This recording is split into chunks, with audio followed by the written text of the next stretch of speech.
So welcome to Tarun IAS. I am Rohit Kumar.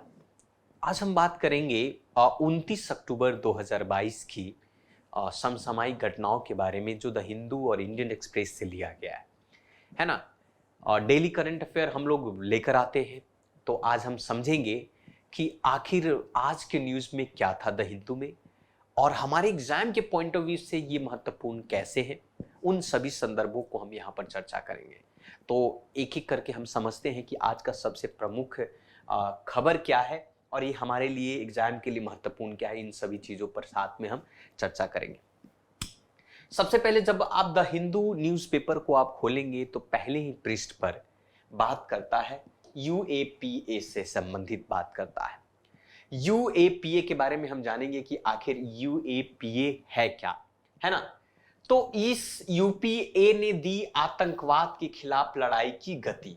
हमारे देश में प्रधानमंत्री नरेंद्र मोदी अब सभा को संबोधन करते हुए उन्होंने कहा कि जो यूएपीए ने दी है आतंकवाद के खिलाफ की लड़ाई, तो इन्होंने समझाया है। तो संदर्भ क्या है, इस संदर्भ को जानेंगे। इस संदर्भ के तहत न्यूज में ये कहा गया है कि प्रधानमंत्री नरेंद्र मोदी ने शुक्रवार को कहा कि गैर कानूनी गतिविधियां रोकथाम अधिनियम, जिसको आप यूएपीए कहते हैं, है ना। तो ये जो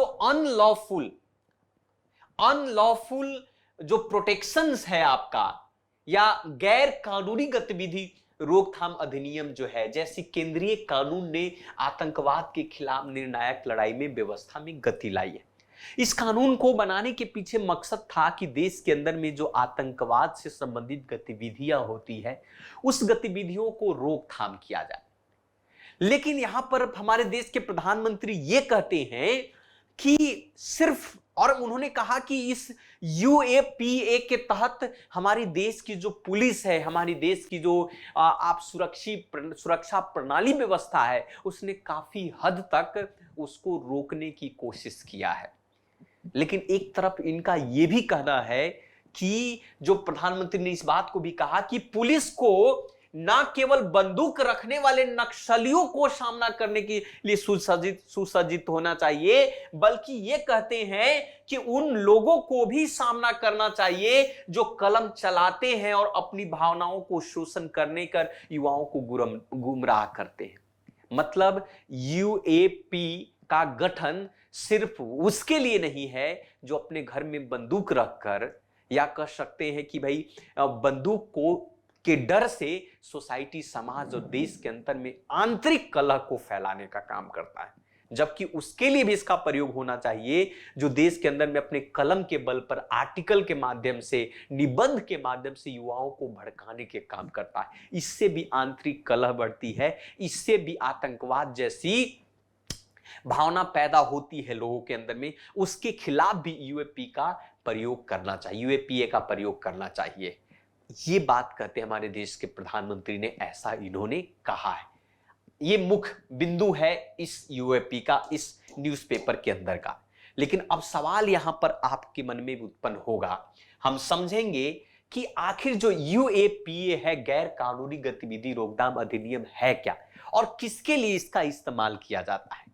इसका मेन मकसद था कि भाई आतंकवाद विरोधी कानून जो हमारा यूएपी है, उसमें हमारे देश के प्रधानमंत्री का यह भी बयान है कि समय समय में आता रहता है कि जब सुप्रीम कोर्ट का एक याचिका की जांच कर रहा था जिसमें कानून की वैधता की चुनौती भी दी थी। इस कानून की चुनौती सुप्रीम कोर्ट में ऑलरेडी दी जा चुकी है, लेकिन सुप्रीम कोर्ट ने इसकी वैधता पर मंजूरी दे दी, है ना। थोड़ा सा समझ लेते हैं कि भाई हमारे प्रीलिम्स के पॉइंट ऑफ व्यू से बड़ा इंपॉर्टेंट हो जाता है और मेंस के पॉइंट ऑफ व्यू से बड़ा इंपॉर्टेंट हो जाता है कि यूएपी है क्या, अर्थात गैर कानूनी गतिविधि रोकथाम अधिनियम है क्या, अनलॉफुल एक्ट प्रोटेक्शन आप है क्या, इसके बारे में। तो सबसे पहले मैं आपको बता दूं कि इसकी स्थापना, इसको पारित किया गया था 1966 में, 1967 में इसको लाया गया था। और इस बातों के साथ साथ इस अधिनियम के लाने के पीछे यह मकसद था कि आतंकवादी गतिविधियों को रोकथाम कैसे किया जाए, आतंकवादी रूपरेखा को कैसे। फिर इसको समझाया गया कि भाई हम कैसे समझेंगे कि ये गैर कानूनी गतिविधि है। इसको कैसे समझेंगे? तो इसको डिफाइन किया गया कि यहां पर गैर कानूनी गतिविधि का मतलब होता है कि किसी भी ऐसे आचरण से जो एक अपराध का गठन करता है। एक ऐसे, चाहे वो आचरण कलम के दम पर हो, चाहे वो आचरण बंदूक के रूप में हो, चाहे वो आचरण किसी भी या फिर अर्थव्यवस्था के रूप में। मान लिया कोई व्यक्ति जो है आतंकवादी को बढ़ावा देने के लिए मनी आपका कह रहा है फंडिंग कर रहा है, तो भी तो आतंकवाद की गतिविधि में आएगा, वो भी तो इस आचरण में आएगा। तो आचरण तो एक अपराध का गठन करता है जो किसी कानून का उल्लंघन करता है, चाहे ऐसा आचरण इस अधिनियम से शुरू होने से पहले का या बाद का, या ऐसा आचरण गणतंत्र में कहीं पर भी हो, तो उसके खिलाफ गैर कानूनी गतिविधि रोकथाम का प्रयोग किया जा सकता है। ऐसा इसको डिफाइन किया गया है उस 1967 में जब उसको पारित किया गया था, तब इस चीजों में। तो ये इससे संबंधित चीजें। अब इससे संबंधित कुछ चीजें, बातें और भी है, उसको समझने वाली जो हमारे एग्जाम में पूछे जाएगा। ये इसकी धारा 15 में कहता है, यूएपीए के धारा जो है 15 में कहता है कि जो आतंकवादी कृत है, आतंकवादी जो करनी है, आतंकवादी जो काम, उसको परिभाषित करती है।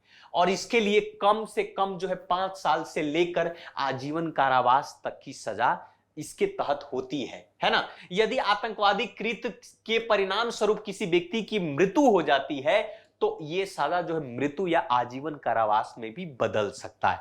तो यूएपीए के तहत अगर ऐसा कोई भी कृत्य हुआ तो 5 साल से लेकर आजीवन कारावास, या फिर उसका परिणाम स्वरूप ये हुआ उस गतिविधि की कि भाई वो व्यक्ति मर गया, तो उसके लिए मृत्यु की सजा और आजीवन कारावास भी ये कहता है। यहां तक कि अधिनियम केंद्र सरकार, यहां पर इस अधिनियम से यह भी बात कहा गया कि केंद्र सरकार की पूरी ताकत दी गई है, केंद्र सरकार के पास पूर्ण शक्ति प्रदान है कि जिसके द्वारा यदि केंद्र किसी गतिविधि को गैर कानूनी मानता है तो आधिकारिक राजपत्र के माध्यम से इसे घोषित किया जाएगा। ये भी तो ये आपका वीवीआई प्रीलिम्स का बन सकता है ना। ये पॉइंट आपका महत्वपूर्ण हो सकता है जो आपके विकल्प में ये दे दिया जाए। तो ये इससे संबंधित यूएपीए से संबंधित है और ये द हिंदू में दिया गया था ये न्यूज। चलिए आगे बढ़ते हैं, दूसरा सबसे प्रमुख खबर पर चलते हैं। कला हमारे जीवन में बहुत ही महत्वपूर्ण रखता है और कला के बिना जो है जीवन की कल्पना नहीं की जा सके, चाहे वो संगीत कला हो, चाहे वो नृत्य कला हो, चाहे वो आप कह सकते हैं कि तस्वीर या पेंटिंग हो, किसी भी प्रकार की कला की बात करते सकते हैं, आर्ट्स की बात करते हैं, मतलब कि जीवन में 4 चांद लगाने का काम करता है। यहाँ पर ही ये देखने को मिलता है। आप देखेंगे यहाँ पर कि जो वायनाड के किसान ने, केरल का ये कहानी है, वायनाड के किसान ने धान की कला से अशोक चक्र बनाया। धान की खेती इस प्रकार से किया, इतनी सुसंगठित ढंग से किया है उसने कि वो अपने खेतों में जब आप दूर से देखेंगे तो मानो ऐसा लगेगा कि भाई अशोक चक्र है।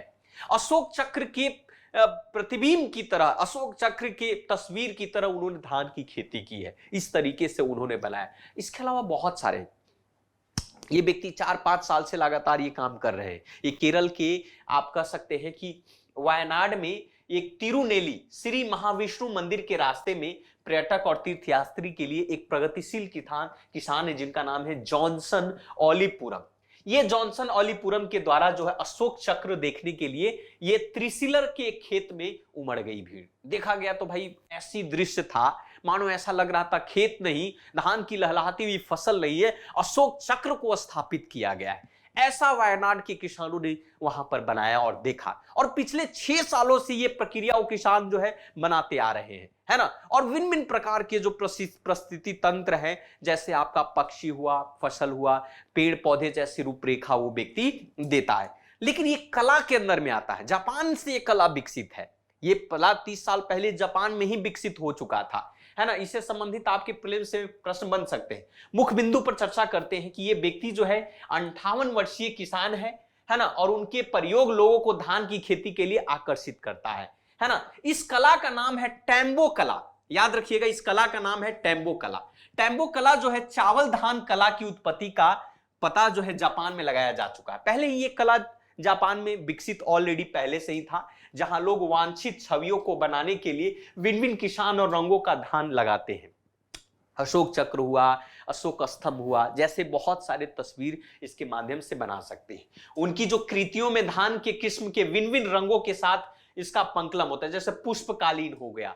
केरल में एक नक्शा दिया जो दिया और बत्ती होता है उस टाइप का, मिट्टी का जो दीपक होता है जिसमें लौ और तितलियां और फूलों के साथ एक दिल की भी छवि शामिल है ना।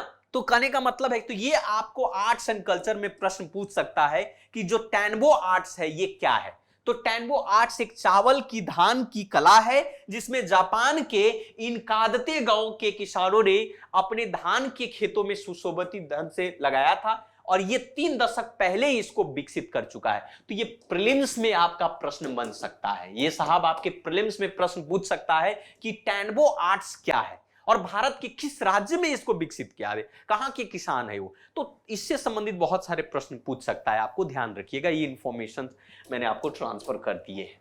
ठीक है, इसी प्रकार से चलिए तीसरी सबसे प्रमुख है आपका द हिंदू का, है ना। हालांकि छोटा सा कॉर्नर में दिया था लेकिन ये प्रमुख है। आप देखेंगे कि इसमें तीसरा जो सबसे प्रमुख खबर है कि भाई घाटी में मानव तस्करी के आरोप में 3 को गिरफ्तार किया गया। आप बताइए, आजकल डिफरेंट टाइप की जो व्यवसाय जो हैं, कुछ नेगेटिव व्यवसाय हैं, कुछ पॉजिटिव व्यवसाय हैं। इसी एक नेगेटिव व्यवसाय में है आपका मानव तस्करी, मनुष्यों की तस्करी की जाती है, मनुष्यों को खरीद बेच किया जाता है और वो मनुष्य को जितने भी, चाहे वो ज्यादातर महिलाएं होती है, उनके कभी कभी तो अंगों को भी उनको बेचा जाता है, जैसे किडनी हुआ, हार्ट हुआ, तरह तरह की चीजों। तो जो घाटी है, घाटी कहने का तात्पर्य यहां पर कश्मीर घाटी की बात चल रही है। तो प्रसंग में यह कहता है कि मध्य कश्मीर के बडगांव में शुक्रवार को 2 महिलाओं सहित तस्करों को एक गिरोह में नाबालिग सहित 14 महिलाओं को छुड़ाया गया। अर्थात 14 महिलाएं उसमें थी और नाबालिग भी थे। उसको उसमें उस घाटी में मानव तस्करी किया जा रहा था। मानव तस्करी शब्द का प्रयोग अगर हम करते हैं, मानव तस्करी का मतलब क्या होता है इसको हम समझते हैं।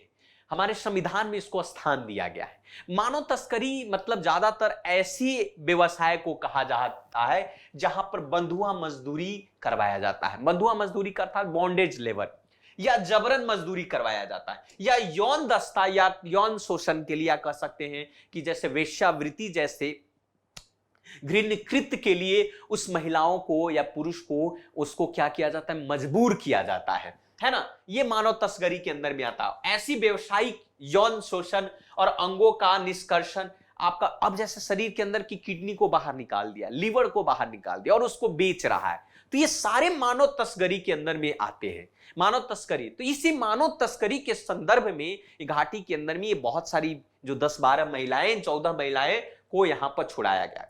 अब आपके एग्जाम के लिए प्रश्न कैसे महत्वपूर्ण हो जाता है। सबसे पहले हमने आपको मानव तस्करी को समझाया कि मानव तस्करी होता क्या है, और हमारे एग्जाम के लिए सबसे महत्वपूर्ण इसलिए होता है क्योंकि हमारे संविधान के अनुच्छेद 23 में आप सभी को पता होगा फंडामेंटल राइट, जिसको मौलिक अधिकार कहते हैं। सो मौलिक अधिकार हमारे पास कितने, 6 प्रकार के मौलिक अधिकार है। जब 6 प्रकार के मौलिक अधिकार में है शोषण के विरोध का अधिकार, शोषण के खिलाफ का अधिकार की अगर हम बात करें तो आर्टिकल 23 और आर्टिकल 24 की चर्चा की जाती है। और आर्टिकल 23 में जो है बात कहता है, मानव तस्करी की बात करता है कि मानव तस्करी और भिखारी और इसी तरह के अन्य बलात् श्रम निषेध है हमारे संविधान में, और इस प्रावधान का भी उल्लंघन करने पर उसको दंड दिया जाता है। मतलब हमारा आर्टिकल 23 कहता है, और मतलब मौलिक अधिकार की हनन की बात की जा रही है। तो आर्टिकल 23 कहता है कि नागरिकों को न केवल राज्य के विरुद्ध बल्कि निजी नागरिकों को भी सुरक्षा प्रदान करता है ये आर्टिकल 23। मतलब इसके तहत राज्य को इन कृत्य जैसे अपराध माना जाता है, अपराधियों के खिलाफ दंड देने का प्रावधान किया गया है, सकारात्मक कार्रवाई करने का प्रावधान दिया गया है, आपका नकारात्मक आप कह सकते हैं। तो आर्टिकल 23 में बॉन्डेज लेबर या मानव तस्करी निषेध माना गया है ना। ये हमारे एग्जाम के लिए इंपॉर्टेंट हो सकता है, ये प्रीलिम्स में आपका प्रश्न बन सकता है अनुच्छेद 23। और आर्टिकल से फंडामेंटल राइट से हर साल प्रीलिम्स में प्रश्न पूछे जाते हैं, है ना। अब चलिए, हालांकि आर्टिकल 35 जो है आप जब पढ़ेंगे तो वो भी कहता है कि संसद को अनुच्छेद 23 द्वारा निषेधित कृत्यों को दंडित करने के लिए कानून बनाने के लिए अधिकृत किया गया, ये भी दिया गया। इस चीजों को भी आप जान लीजिए, द हिंदू का न्यूज है। चौथा चलते हैं, बहुत ही महत्वपूर्ण है आपका 4th नंबर में, फोर्थ नंबर में ये कहा गया कि जो पैनल है आपकी, जो हमारी कमिटी है ना, तो उस पैनल ने दूरसंचार कानून के मसौदों में डेटा गोपनीयता संबंधित चिंताओं पर सवाल उठाया। ये द हिंदू का ही न्यूज है। संदर्भ ये कहता है, कॉन्टेक्स्ट कहता है कि सूचना प्रौद्योगिकी जो है, ब्रॉडकास्टिंग साइंस टेक्नोलॉजी जो भी है आपका, इंफॉर्मेशन एंड टेक्नोलॉजी बोलते हैं, INT, है ना, इंफॉर्मेशन एंड टेक्नोलॉजी पर संसदीय स्थायी समिति, जिसको मतलब आप कहते हो पार्लियामेंट्री परमानेंट स्टैटिक कमिटी जो है आपका, संसदीय स्थायी कमिटी ने शुक्रवार को मसौदा कानून पर चर्चा करने के लिए एक बैठक बुलाई। और भारतीय दूरसंचार अधिनियम, इस पर हम चर्चा करने वाले हैं कि भारतीय दूरसंचार अधिनियम 2022 है क्या, उस पर मसौदा तैयार किया और सार्वजनिक हित और राष्ट्रीय सुरक्षा की अस्पष्ट परिभाषा वाले नागरिकों की डेटा गोपनीयता पर उन्होंने सवाल उठाया। हम ये जानेंगे कि आखिर से ये जो भारतीय दूरसंचार अधिनियम 2022 है क्या, है ना, इससे संबंधित आपके प्रश्न आपके मुख्य परीक्षा में भी या फिर प्रीलिम्स दोनों में भी आपके प्रश्न यहां से बनते हैं। तो समझते हैं कि भारतीय दूरसंचार अधिनियम क्या है, मसौदा क्या है। मसौदा का मुख्य विशेषता यहीं पर है कि आपको पता होना चाहिए कि तो मसौदा में 3 अलग अलग अधिनियम की बात की गई। पहला जो है भारतीय टेलीग्राफ अधिनियम 1885, दूसरा जो है भारतीय वायरलेस टेलीग्राफ अधिनियम 1933, और तीसरा है द टेलीग्राफ वायर्स गैर कानूनी।